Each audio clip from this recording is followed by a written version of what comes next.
In 2016, businessman Donald Trump entered politics as an outsider and shocked the world by winning the presidency. Now, Vivek Ramaswamy hopes to follow a similar script and achieve the same result. He shares the business success story as an entrepreneur worth millions. Ramaswamy was born in America to immigrant parents from India. They taught me something pretty interesting, which is that if you're going to be the odd man out, if you're going to stand out, you might as well be outstanding.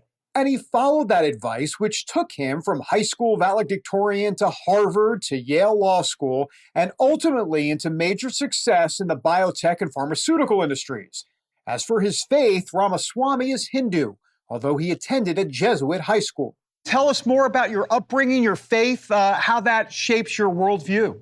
There is a moral foundation for equality, and America's vision of equality starts with that moral foundation. And I think we should be unapologetic about reviving, yes, those Judeo-Christian values that I happen to share through my Hindu faith as well, but revive those as the cornerstone of American identity too. Family, faith, patriotism, these have become four-letter words.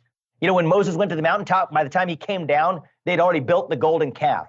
You know, the Israelites are wandering in the desert. What was it internally inside each of them that wanted to go back and be ruled by Pharaoh? I think that is the moment we live in today in America, where we too are lost. And we have an entire populace that is so hungry to bend the knee, so hungry to worship these false idols of climatism or COVIDism or wokeism or gender ideology. And those issues are his bread and butter. Because when Vivek Ramaswamy hits the campaign trail, Thank you very much. He focuses on one constant theme. I think we're in the middle of a national identity crisis in this country. He blames the progressive left, saying it's created a morally bankrupt vacuum. They prey on that vacuum, telling you that your identity is based on your race and your sexuality, and then what you can achieve in life is based on your genetics.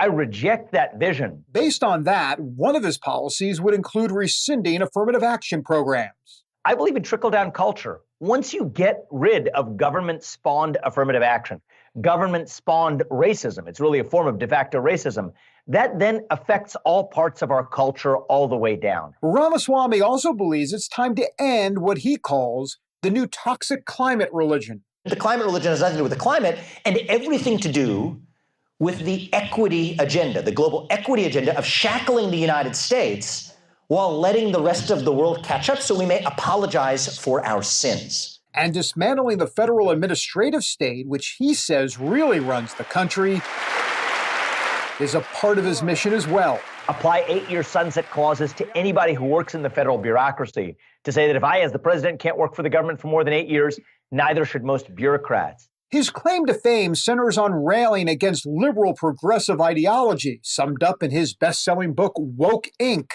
Inside Corporate America's Social Justice Scam. More specifically, Ramaswamy believes it's time to go after big business that embraces the government move toward pushing the environmental, social, and governance movement, or ESG.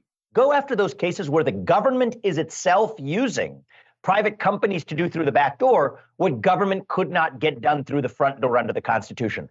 That's what we see in the case of so-called big tech censorship. I don't even call it that anymore. I call it what it is, government tech censorship.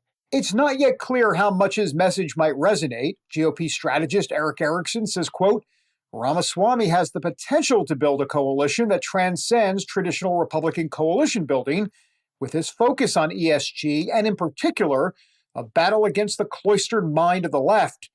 Others say he could actually help Donald Trump win the nomination, especially if Florida Governor Ron DeSantis gets in the race.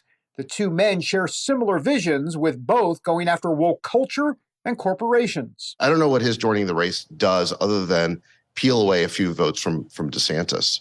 As for Trump's candidacy, Ramaswamy sees the need to move on for the sake of national unity.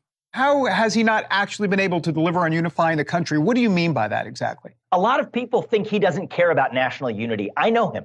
I believe he cares deeply about national unity, actually. But the question is, can he deliver it? And if he was going to deliver it, I think we wouldn't be where we are today. We're fractiously divided. We're deeply divided. There's now calls even from one wing of the Republican Party, from Marjorie Taylor Greene, for a national divorce. I reject that vision. Ramaswamy wants to unite the country and believes that a 37-year-old new generation candidate like himself can be the one to do it.